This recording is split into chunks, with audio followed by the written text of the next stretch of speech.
Good evening, America. I'm Mr. Reporter number 1, and I'm here to talk to you tonight about the atomic bombs.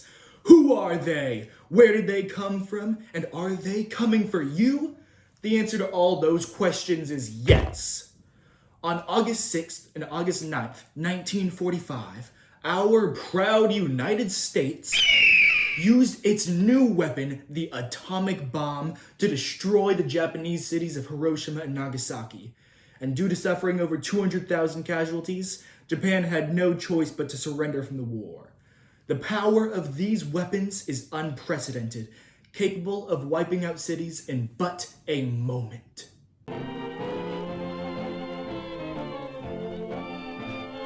In a preemptive effort to wipe out the American naval forces, on December 7, 1941, Japan bombed Pearl Harbor, the American naval base in Hawaii, taking the lives of over 2,000 Americans. In response to this act of aggression, the American government had no choice but to enter the war.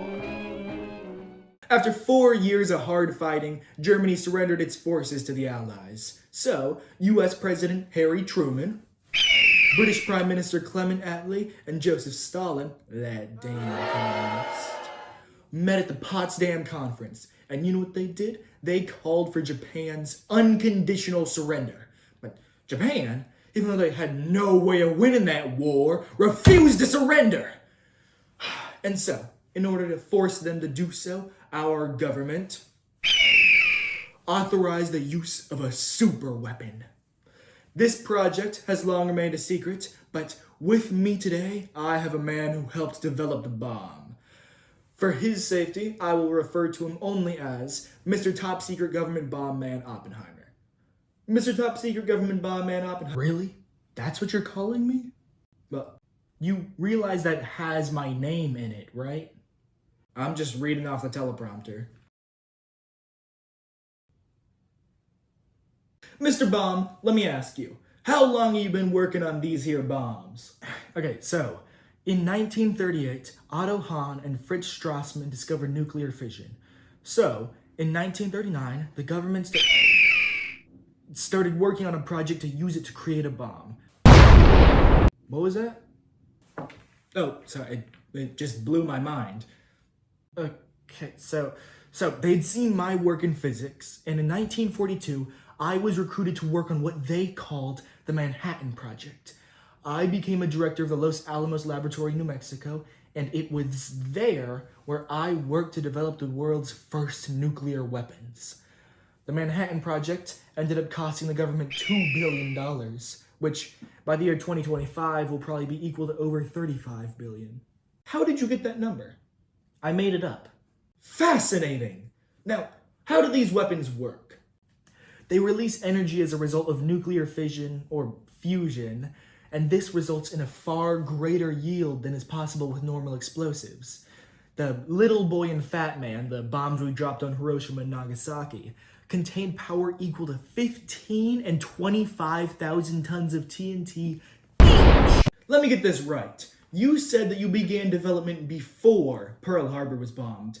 Did our government predict an attack would be coming from one of the other nations in the war? There were concerns that the Nazis in Germany could be creating a similar weapon, and that fear is what spurred the government on to creating their own. It would take us until July of 1945 to test our first bomb, though, the Trinity test. We detonated a bomb of a little over 15 tons of TNT out in the desert of New Mexico. Do you believe using this weapon against Japan was necessary? There was a very strong feeling that without atomic weapons, it might be impossible, or at least very difficult, to end the war. I felt that the development of these weapons was inevitable, and that there was probably no place in the world where they have a better chance of leading to a reasonable solution and a smaller chance of disaster than within the United States. I think it is for us to accept it as a very grave crisis, to realize that these atomic weapons, which we have just started to make, are very terrible, that they involve a change, they are not just slight modification.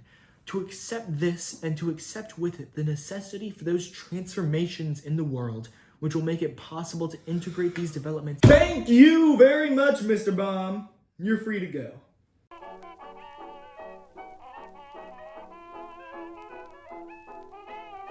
When the atomic bombs were detonated over Hiroshima and Nagasaki, they immediately leveled the majority of the buildings within the cities. But they as well left a lasting cloud of radiation over the area. Many of the survivors of the blasts are now showing signs of illnesses that appear to have been caused by this exposure to radiation. We've had our reporter Jim out on location at Nagasaki for a couple weeks now. Jim, can you tell us what it's like out there? The area appears to still be moderately radioactive. We've learned a valuable lesson over the past few years. Staying out of foreign affairs like this, it'll lead to nothing but more casualties. We can begin to move past this war, but if another country were to acquire weapons like these, I shudder at even the thought. In times like these, we as a country must stay vigilant and proactive in our effort to ensure that weapons like these never fall into the wrong hands. I'm Mr. Reporter Number 1, signing off. Good night, America.